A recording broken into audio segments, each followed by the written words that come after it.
Bienvenidos al estudio de Segunda de Reyes. Estamos estudiando la Biblia versículo por versículo, capítulo por capítulo. Y en estos días de media semana, lo llamamos el servicio, el día miércoles, seguimos estudiando Segunda de Reyes. Hoy vamos a estudiar el capítulo 6. Recuerda que nuestro deseo es simplemente traer como el seminario, tener esta calidad, diríamos, de nuestros estudios bíblicos.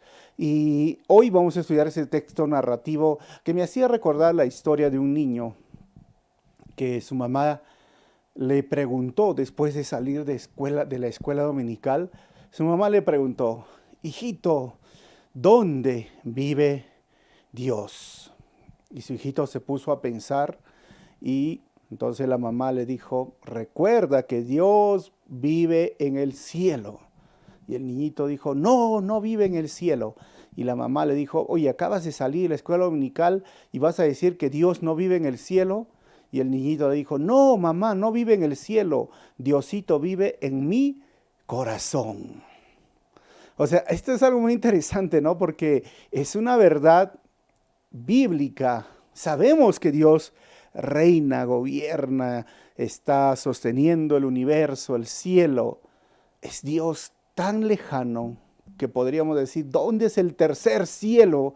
Porque algunos en la doctrina y en teología se dice que hay tres cielos y en el tercer cielo está Dios. Pero recuerda que Dios está cerca, dentro de ti, en tu corazón. Por eso hoy vamos a estudiar Segunda de Reyes capítulo 6. El Dios supremo es a la vez cercano. Vamos a orar. Señor, te damos gracias en esta hora. Gracias por tu palabra, gracias por tu amor incondicional a nuestras vidas. Y gracias también, Señor, por este estudio que en tu nombre queremos hacerlo. Háblanos a través de estos versículos y enséñanos, Señor, y corrige nuestras ideas o pensamientos que a veces son distorsionadas, pero que tu gracia, Señor, nos ayude y que uses mi vida como un instrumento en tus manos para compartir de tu palabra. Pido esto en tu nombre, Jesús. Amén. Segunda de Reyes se ubica, tengo una línea, digamos, parte de la historia, si empezamos del libro de Éxodo, que fue en el 1447 a.C., termina la época de Moisés con el Éxodo, el libro de Deuteronomio, sigue Josué, la época de la conquista se lo conoce, y de ahí surgen jueces. Tenemos 14 líderes dentro de esa época de 1450 a 1050. Luego ellos piden un rey, y eso está en Samuel. Samuel es el último de los jueces. Y luego esta etapa se lo conoce como la monarquía unida. ¿Por qué? Porque tres reyes surgen ahí: Saúl, David y Salomón. Y esta etapa del Reino Unido es del 1050 hasta el 930. Su corazón de Salomón se aparta de Dios por esas mujeres y se divide el reino con su hijo Roboán. Por eso a partir del año 930-31 aproximadamente hasta el año 722 surge lo que es la monarquía dividida, tanto el norte como el sur. ¿Y por qué 722? Porque en ese año Israel, el norte, las 10 tribus, es conquistada por los asirios y solo queda Judá, que va a ser conquistada en el año 586 por los babilónicos. Pero estamos enfocándonos ahora en el norte. Israel, las 10 tribus, surge un profeta para ayudar a animar a un nuevo rey. Todos esos reyes, que aproximadamente podríamos decir de la gran mayoría de esos 19 reyes que hubo en Israel en el norte, ninguno quiso acercarse a Dios con todo su corazón, con toda su mente, con toda su alma.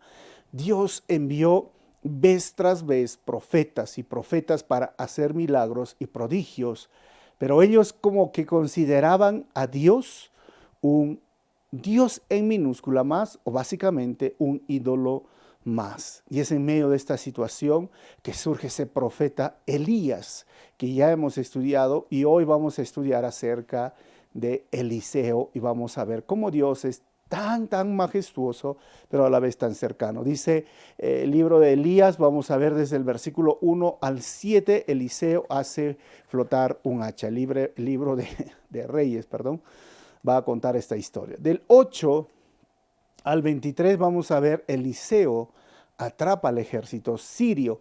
Recuerden que esto es Siria, no es Asiria. Y luego tenemos del 24 al 33, donde Samaria es acorralada o sitiada, se llama, por los sirios. Y a medida que yo paso las diapositivas van a salir los títulos de las subdivisiones de los párrafos. Versículo 1 dice el texto. Un día, los miembros de la comunidad de los profetas le dijeron a Eliseo: como puede ver, el lugar donde ahora vivimos con usted nos resulta pequeño. Es mejor que vayamos al Jordán. Allí podremos conseguir madera y construir un albergue. Bien, vayan, respondió Eliseo. Ahí, hasta estos dos versículos podemos entender que hay una comunidad de profetas que lo empezó Elías. Por eso Elías es representado como los profetas y aparece en la transfiguración en el tiempo de Jesús y probablemente es uno de los testigos en el libro de Apocalipsis. Eliseo era su discípulo, Eliseo era su pupilo, diríamos, su aprendiz, pero ahora Elías no está, Elías ha sido llevado al cielo, él no ha muerto y se queda Eliseo. Y está con esta comunidad de los profetas. El ambiente les quedó pequeño, es decir, que habían más. Vamos a ver el versículo 3. Pero uno de ellos le pidió: acompáñame usted, por favor, a sus servidores. Eliseo consintió. Versículo 4. En acompañarlos. Y cuando llegaron al Jordán, empezaron a cortar árboles. De pronto, al cortar un tronco, a uno de los profetas se le zafó el hacha y se le cayó al río. ¡Ay, maestro!, gritó, esa hacha no era mía. Versículo 6. ¿Dónde cayó?, preguntó el hombre de Dios. Cuando se le indicó el lugar, Eliseo cortó un palo y echándolo allí, hizo que el hacha saliera a flote. Ahora, un poquito analicemos lo que está sucediendo aquí. Empiezan a cortar, pero ¿cuál es el asunto en medio de toda esta situación? ¿Por qué la desesperación de este soldado? Miren, es curioso que en esa época como que ya existía el hierro, ¿no?, en Israel, pero ya había o ya existía o ya usaban esas herramientas, pero no eran muy comunes. Era una herramienta escasa y al ser escaso, al ser, diríamos, exclusivo, era carísimo. Por eso este profeta joven se asustó y dijo: no es mío, no es mío. ¿Cuánto dinero costaría tener un hacha en esa época? Pues no lo podríamos nosotros considerar porque no estaba evaluado en ese momento, pero sabemos por el contexto que era carísimo, muy, muy, muy caro tener esa herramienta. Pero ahora el profeta hace lo siguiente: tira un palo y el hacha flota. Ese es el milagro, porque nunca podemos ver que el metal va a flotar. Esto rompe las leyes de la física y esto es un milagro, porque los milagros rompen las leyes de la física o intervienen en las leyes de la física. No, intervienen en las leyes de la física, porque recuerden, todo peso, por su densidad, diríamos, ¿no?, por la masa, el volumen, se va a hundir frente a qué, pues a lo que es líquido. Entonces, lo que era opuesto ahora es que flote. Y él tira un palo. Y mi pregunta surge: ¿había una relación o conexión entre el hierro y el palo? Pues la pregunta es no, no había. La respuesta es no. Dios usa cualquier medio, puede ser un palo, una piedra, una manta. El profeta simplemente, Eliseo, agarró y dijo lo que sentía, lo que tenía, pero acá vemos el factor divino de cómo hace un milagro y el factor humano trabajando juntos para ver los milagros. ¿Y por qué el factor humano? Porque el versículo 7, miren lo que dice: sácala ordenó Eliseo. Así que el hombre extendió el brazo y la sacó. ¿Cómo? Sí. Eliseo no hizo eso como a veces en las películas tú ves, ¿no? Que agarra y con su mano hace así y lo agarra como hay una serie donde ahí sale Thor, ¿no? Este dios de los noruegos, de los escandinavos, que dicen que agarra su martillo y lo jala así, lo agarra. Eso no hizo Eliseo. Eso es ficción, eso no existe. Lo que hizo Eliseo, tiró. No hay una relación, no, es el poder de Dios quien está haciendo brotar esa hacha, ese metal. Pero ahí está el factor divino y viene el factor humano, donde Dios, el profeta le dice, de parte de Dios, estírate y agarra, tienes que agarrarlo. Siempre vemos en el Antiguo y el Nuevo Testamento esa unidad entre lo que Dios hace y el hombre debe de hacer. Así que no se olviden, quieres ver milagros suceder en tu vida, quieres ver proezas, Dios sí puede hacerlo porque Él es el mismo ayer, hoy y siempre, pero también existe el factor humano. Un pequeño ejemplo es como Dios va a ser nuestro proveedor, amén, pero el hombre tiene que trabajar. Tienes que trabajar, tienes que buscar tus medios. Sí, Dios puede hacer muchas cosas, pero el hombre también tiene que hacer. Factor humano, factor divino, ahí lo vemos claramente.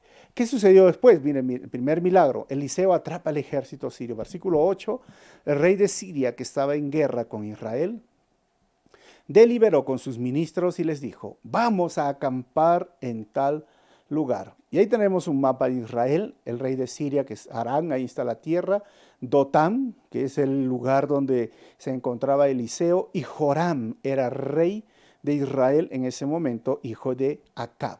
Y ahí está Israel. Y ahí nos vamos a mover. Versículo 9, pero el hombre de Dios le envió este mensaje al rey de Israel. Procura no pasar por este sitio, pues los sirios te han tendido allí una emboscada. 10. Así que el rey de Israel envió a reconocer el lugar que el hombre de Dios le había indicado. Y en varias otras ocasiones Eliseo le avisó al rey, de modo que éste tomó precauciones. Versículo 11. El rey de Siria, enfurecido por lo que estaba pasando, llamó a sus ministros y les reclamó, ¿quieren decirme quién está informando al rey de Israel? Versículo 12. Nadie, mi señor y rey, respondió uno de ellos. El responsable es Eliseo, el profeta que está en Israel. Es el quien le comunica todo al rey de Israel, aun lo que su majestad dice en su alcoba. Pues entonces averigüen dónde está, ordenó el rey, para que mande a capturarlo cuando le informaron que Eliseo estaba en Dotán. Y acá vemos algo interesante. Miren, Eliseo, en estos primeros versículos vemos un contraste que el autor quiere poner.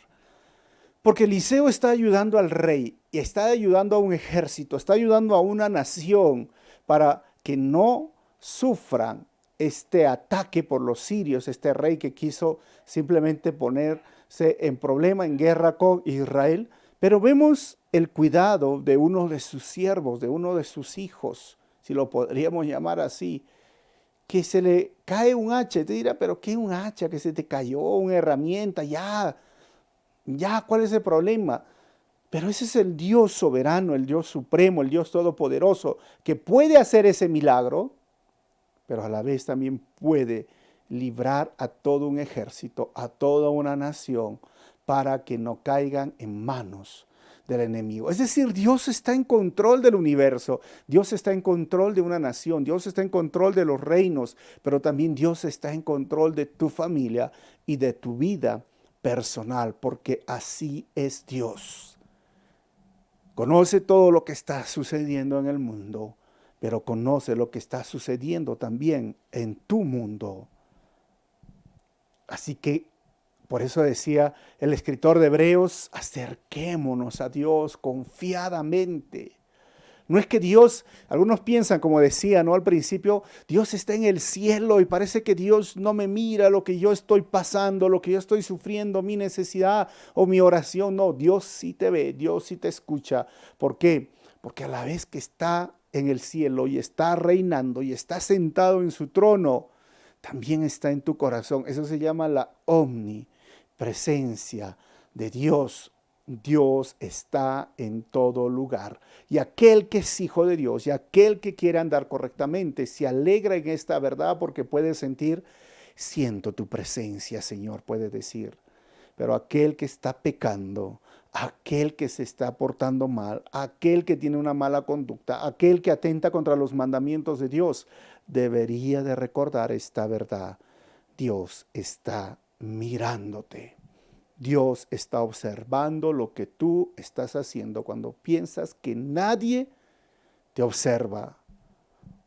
Cuando tú piensas que Dios está lejano y no está en tu habitación, o no está en tu cuarto, o no está en tu sala, no está en tu casa, no está en el lugar donde tú estás equivocado, equivocada. Y miren lo que sucedió. Versículo 14. El rey envió allá un destacamento grande. Miren, lo fueron a apresar a Eliseo con caballo y carros de combate. Llegaron de noche y cercaron la ciudad. Por la mañana, cuando el criado del hombre de Dios se levantó para salir, vio que un ejército con caballos y carros de combate rodeaban la ciudad. ¡Ay, mi señor!, exclamó el criado, ¿qué vamos a hacer? Esto es algo muy interesante si ustedes ven en esta imagen. ¿Por qué fue el rey hasta Dotán? ¿Por qué lo cercó? ¿Por qué fue a buscar a Eliseo? Pues claramente hemos leído en el texto, porque cada vez que el ejército quería atrapar el ejército sirio al ejército de Israel, Eliseo decía, no vayas por ahí, no vayas por allá. Todos los planes los sabía.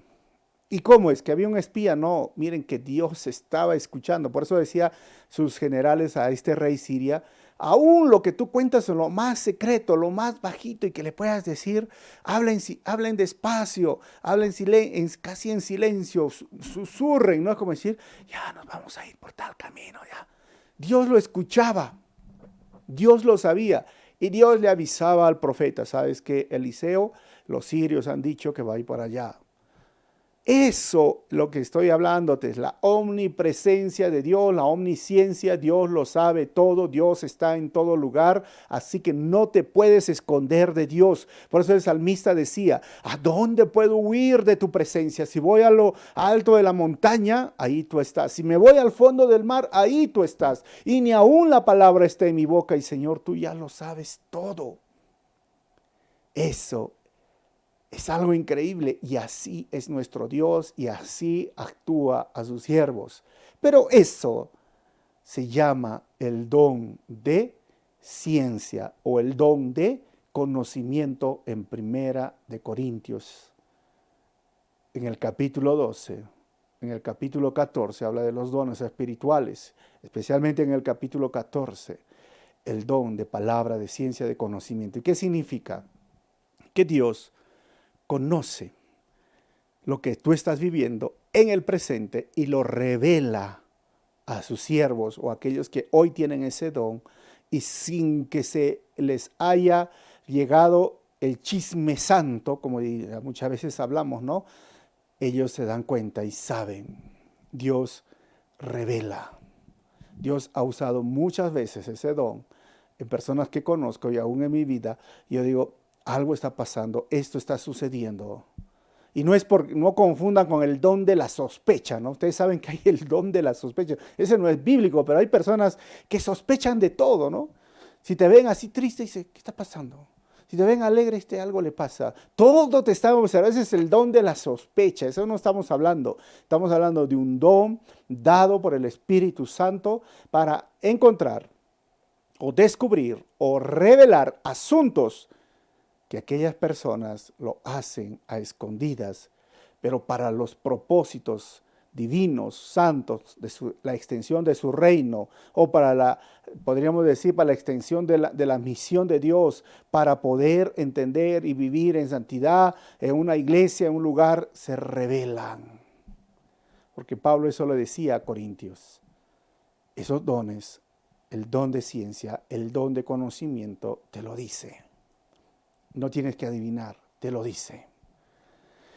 Y el rey dijo, no puedo con esto, o sea, ya está, despacito hablo, ya vaya por allá, y lo revela, agarremos a Eliseo. Así que llegan, cierran, y el siervo, si se acuerdan, está ahí de miedo, ¿qué hacemos?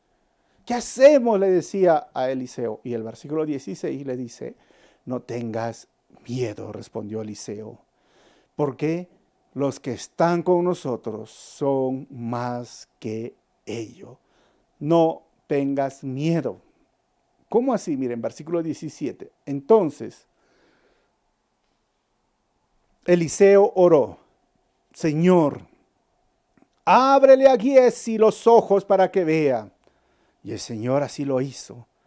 Y el criado, dice, vio que la colina estaba lleno de caballos y de carros de fuego alrededor de Eliseo, así como ven en la foto. Habían seres espirituales. ¿Sabes qué? Habían caballos, habían carros de fuego alrededor de ¿quién?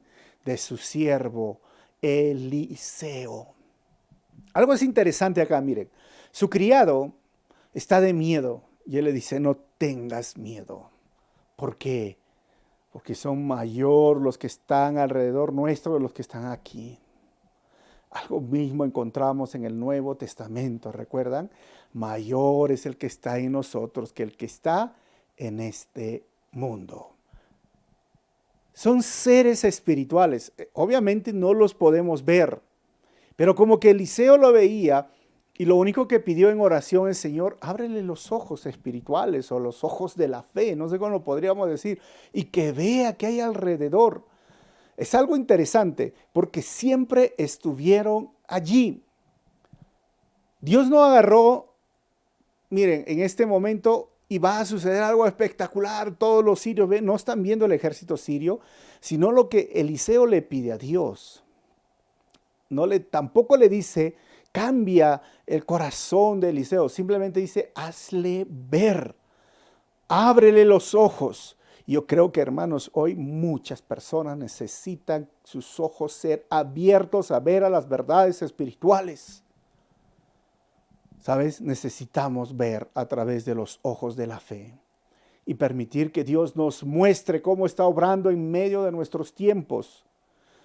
Y sabes que si tú no ves a Dios obrando en tu vida, y probablemente yo pienso que hay un problema con tu visión espiritual, y no tiene nada que ver con el poder de Dios. Así que si tú no ves a Dios obrando en tu vida, probablemente haya un problema con tu visión espiritual. ¿Por qué? Porque las cosas no han cambiado hasta el día de hoy. Por eso Pablo decía, nuestra lucha no es contra carne ni sangre, sino contra seres espirituales que habitan en las regiones celestes, contra principados, contra potestades. Pero también nosotros tenemos ángeles a nuestro alrededor, caballos, carros de fuego, luchando y peleando porque las puertas del Hades no prevalecen contra la iglesia. Hay una batalla espiritual, pero estamos del lado ganador. Tenemos nosotros que abrir los ojos espirituales. Créeme, muchos están cegados espiritualmente y no ven el poder de Dios para su salvación. Muchos están viviendo así, hermanos. Muchos no ven el poder de Dios para su salvación. Están como este criado de Eliseo. Dice, Señor, ¿qué hacemos? Estamos rodeados. El mundo se está muriendo. El mundo se está desesperando frente a la pandemia, el dolor, el sufrimiento, la enfermedad. Y dicen, ¿qué hacemos? ¿Qué hacemos? Y están buscando salvación en una religión, están buscando salvación en una falsa doctrina porque están cegados y están siendo engañados, pero ¿sabes qué? No están abriendo sus ojos. Pero obviamente, solo Dios, solo el poder de Dios puede abrir esos ojos ciegos espiritualmente para que vean la salvación. Solo el poder de Dios. Y es por eso que tú y yo debemos de orar para que caiga esa ceguera espiritual, Pablo dice que el Dios de este mundo, hablando de Satanás, de Lucifer o el diablo, esos seres malignos, han cegado, dice, el entendimiento de las personas para que no puedan ver la verdad, y por eso ves tanta idolatría, por eso ves tantas personas sumergidos en su pecado. Que eso no es la única razón por lo que ellos no quieren seguir a Jesucristo como su Señor y Salvador. También la otra razón lo dice Juan, que aman su pecado. Esa es otra razón. Y la otra razón es que no quieren venir a la luz porque quieren permanecer en las tinieblas. Pero una de las razones es que su mente, su entendimiento está cegado, y es por eso que tú y yo debemos de orar para que esas vendas, esa ceguera espiritual caiga, porque solamente el poder de Dios puede hacer posible esto. No es tu elocuencia, no eres tú convirtiendo a las personas, es el Espíritu Santo transformando esas vidas, esas personas. Por eso Eliseo oraba y decía, hazle ver, abre los ojos, mira cómo estamos alrededor, no tengas miedo. Y si en algún momento tú te encuentras en una situación difícil, recuerda las palabras de Eliseo, no tengas miedo. Abre tus ojos espirituales y simplemente ve aquello que siempre hemos conocido. El ángel de Jehová acampa alrededor de los que lo aman y los defiende. El ángel del Señor está a nuestro alrededor. Las batallas las ganamos con Él. Luchamos esa guerra espiritual con Él. No estamos solos, no soy yo, es Él, el ángel, Dios, el Señor, luchando esas batallas espirituales.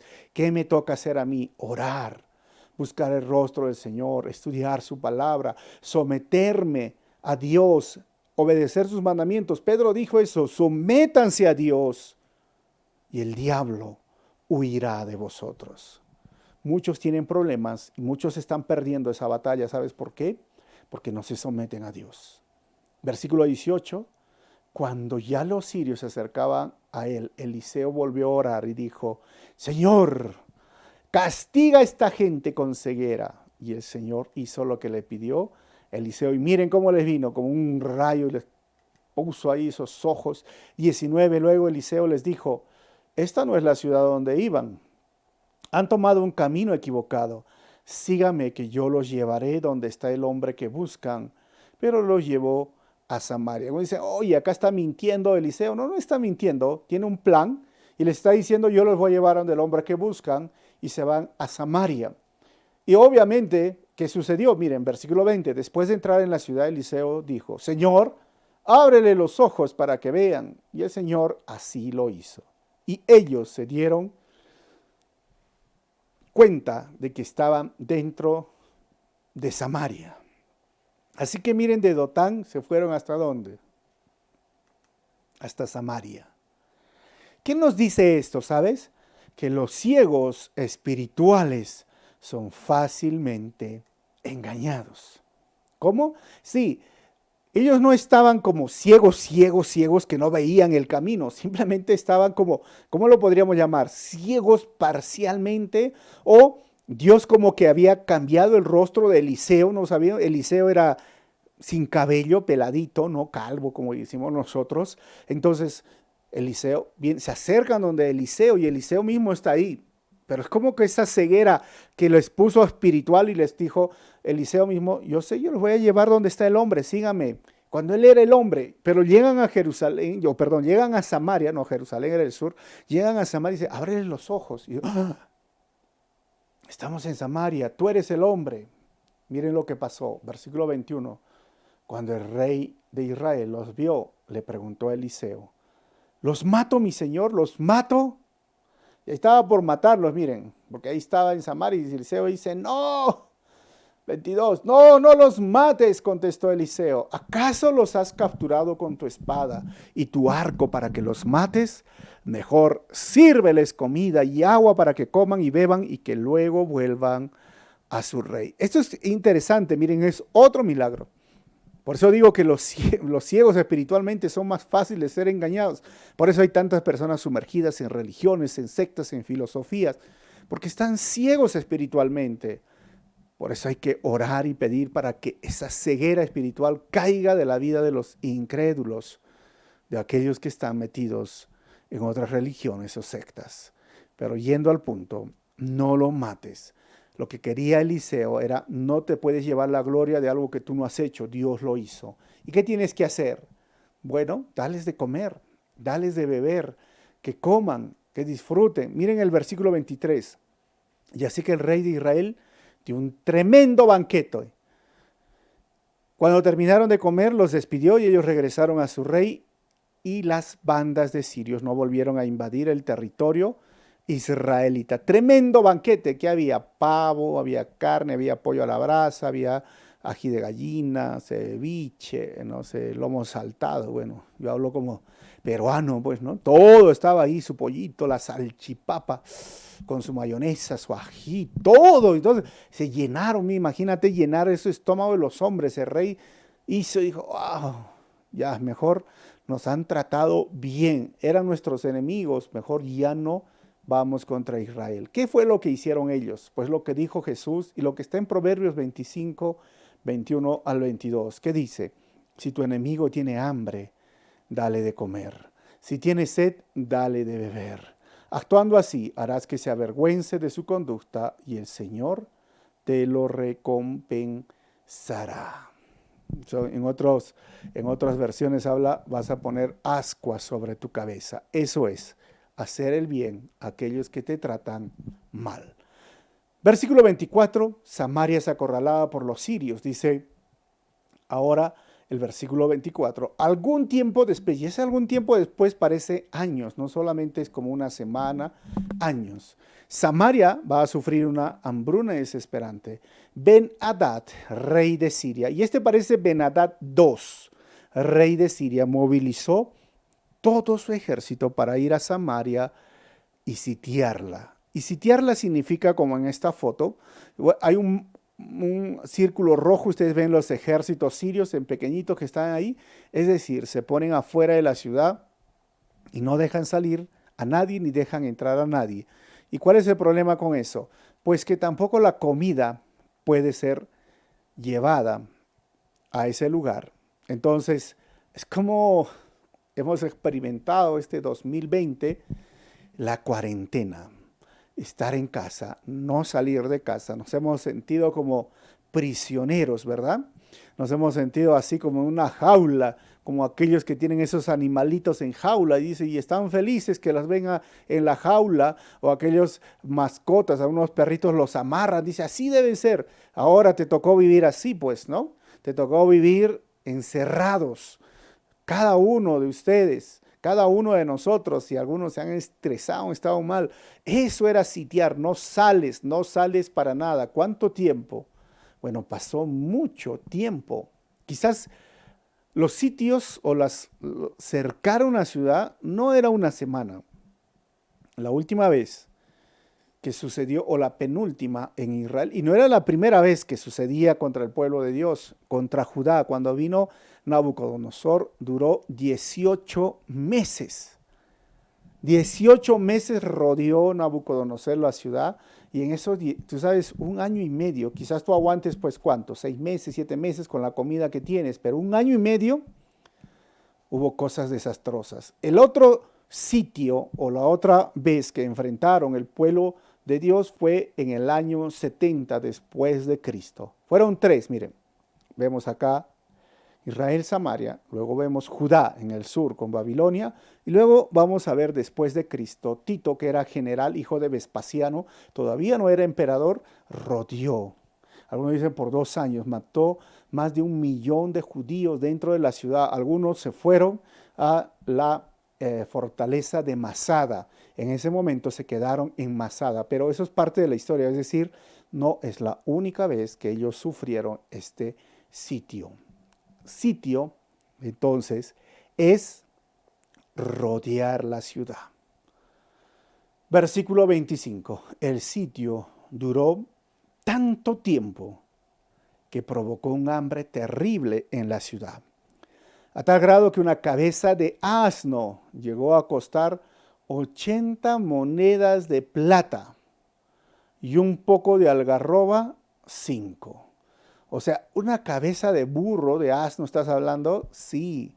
O sea, si eso contaba una cabeza, lo que está diciendo, ¿qué sería pues con el lomo, la pierna, lo demás? O sea, era imposible comprar en ese momento carne. Y lo que es el algarroba, en otras versiones de la Biblia, habla del estiércol de paloma. El popó, no sé cómo le llama, el guano, no sé si en que lo entiendas. De las palomas, pues se llama el algarroba. ¿Qué? Sí, costaba 5 monedas de plata. O sea, que era el hambre así, para que entiendas. Era desastroso. Pero lo más desastroso, cuando ustedes ven la ciudad, los niños no tener que comer y sufrir, dice el versículo 26, un día, mientras el rey recorría la muralla, una mujer le gritó, sálvenos su majestad, y ahí estaba el rey. 27, si el Señor no te salva, respondió el rey, ¿de dónde voy a sacar yo comida para salvarte? ¿Del granero? ¿Del lagar? Miren la respuesta del rey. 28, ¿qué te pasa? Ella se quejó. Esta mujer me propuso que le entregaran a mi hijo para que nos los comiéramos hoy y que mañana nos comiéramos el de ella. 29. Pues bien, cocinamos a mi hijo y nos los comimos. Pero al día siguiente, cuando le pedí que entregara a su hijo para que nos los comiéramos, resulta que ya lo había escondido. Y algunos dirán, ¿what? ¿Estoy leyendo bien? La gente, esto es canibalismo. Esto es como es comerse a su hijo. ¿Qué hicieron? Estofado, no sé. Eso es lo de menos, pero el problema, el asunto es que llegaron a comerse a su propio hijo. Miren, las madres dan todo por sus hijos. Pero llegar a este extremo, el autor está escribiendo y dando a entender que en momentos de desesperación las personas pueden hacer hasta lo más horrendo, lo que nunca pensaron hacer. Y creo que no es algo como que, oye, lo mataron a su hijo, probablemente su hijo murió y dijo, ¿qué hacemos con esta muerte que está acá? Bueno, algunos dijeron, los comemos, y no es la primera vez. Miren, hay historias de un avión que cayó en Uruguay, en los Andes, y eran jugadores de un equipo de rugby, y entonces ellos terminaron comiendo para sobrevivir a sus propios compañeros de equipo. Estamos hablando en este siglo, hay una película que ha salido sobre eso. Pero ¿a dónde llega a caer Samaria, Israel? Hay algo que tienes que entender esto. Algunos dirán, pero Dios, ¿qué hizo? ¿No hizo algo? Sí, Dios les advirtió. Cuando ellos entraron en un pacto, se llama el pacto sinaítico, Dios les dijo, yo te doy mis leyes, yo te doy mis mandamientos, yo voy a hacer un pacto contigo. Yo soy el Dios, tú eres el siervo, el vasallo, Israel. Así eran los pactos.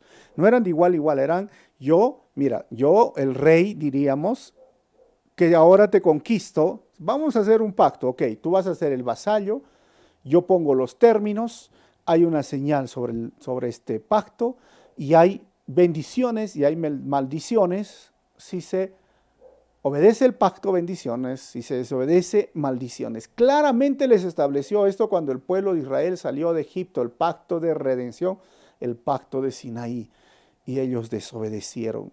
Tú puedes leer todo Deuteronomio 27, 28 y 29, pero vamos a leer una parte de Deuteronomio 28, versículos 52 al 53, dice, por desobedecer el pacto, dice el versículo, te acorralará en todas las ciudades de tu tierra, te sitiará.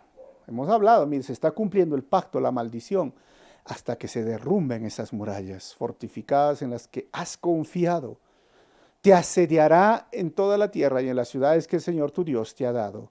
Y el 53, tal será tu sufrimiento durante el sitio de la ciudad que acabarás comiéndote el fruto de tu vientre, la carne misma de los hijos y las hijas que el Señor tu Dios te ha dado. Miren cómo es interesante este versículo. Deuteronomio se escribió antes que entren a la tierra prometida. Se escribió 40 años después que salieron de Egipto a esta nueva generación y les vuelve a repetir, le dice, si tú obedeces, yo te voy a bendecir, tú vas a ser cabeza y no cola, tú vas a siempre tener dinero y vas a prestar y nunca vas a pedir prestado. Mira, tu chacra te va a venir así, tu animal, tu ciudad, siempre vas a estar encima de todas las ciudades. Y eso sucedió ¿con quién? David, Salomón. Pero ahora estamos en la época después del reino dividido, cuando ellos desobedecen el pacto, vez tras vez están siendo malos, están siendo tras ídolos. Y ahora Dios les está mandando una vez más el castigo, la maldición que ellos merecían por desobedecer el pacto. Y hay un acto cruel, pero que Dios ya lo había profetizado cientos de años. Casi estaríamos sacando entre 400, 400, cerca de 500 años atrás. Le dijo, esto te va a pasar. Y lo estaban viviendo. Versículo 30, al oír la queja de la mujer, el rey se rasgó las vestiduras, miren. Luego reanudó su recorrido por la muralla y la gente pudo ver que bajo su túnica real iba vestido de luto. O sea, el rey estaba de luto y ese rey estaba mal ya. 31. Que el Señor me castigue sin piedad, exclamó el rey, si hoy mismo no le corto la cabeza a Eliseo, hijo de Safat. Versículo 32. Mientras Eliseo se encontraba en su casa sentado con los ancianos, el rey le envió un mensajero. Antes de que éste llegara, Eliseo le dijo a los ancianos, ahora van a ver cómo este asesino envía a alguien a cortarme la cabeza. Pues bien, cuando llegue el mensajero, atranquen la puerta para que no entre. Ya oigo detrás de él los pasos de su señor. Así que Eliseo sabía, Dios le avisaba a todos, se llama el don de palabra de ciencia o el don de conocimiento. 33, no había terminado de hablar cuando el mensajero llegó y dijo, esta desgracia viene del Señor. ¿Qué más se puede esperar de él? Es algo interesante. Mi pregunta es, ¿por qué culpa el rey a Eliseo de la hambruna y de los problemas del bloqueo? ¿Por qué lo está culpando? Bueno, primero, pienso que Eliseo debió haber dicho al rey que confiara en Dios para la liberación. Y como que ya había pasado mucho tiempo y Dios no estaba haciendo nada, no había la liberación. Y entonces era como que Eliseo estaba fallando o Dios estaba fallando y el rey estaba desesperado. Segundo, podría ser que durante años, recuerden, existió un conflicto entre los reyes de Israel y los profetas de Dios. Entonces, como su padre Acab persiguió a Elías, entonces dijo, lo hago culpable al profeta. O tercero, el rey debió haber recordado cuando Elías ayudó a detener la hambruna. ¿Se acuerdan que había hambruna por 3 años y medio? Elías oró y llegó la lluvia y esperaba que Eliseo haga algo, pero no lo hizo. El rey está yendo a cortar la cabeza de Eliseo. ¿Qué va a pasar? Bueno, aquí termina el capítulo 6. No se pierdan la próxima semana a la misma hora por el mismo canal, no sé, ¿no? Como decimos, con la misma ropa, quizá nos vamos a volver a ver y terminar esta historia. ¿Qué sucedió con esa hambre terrible, esa hambruna?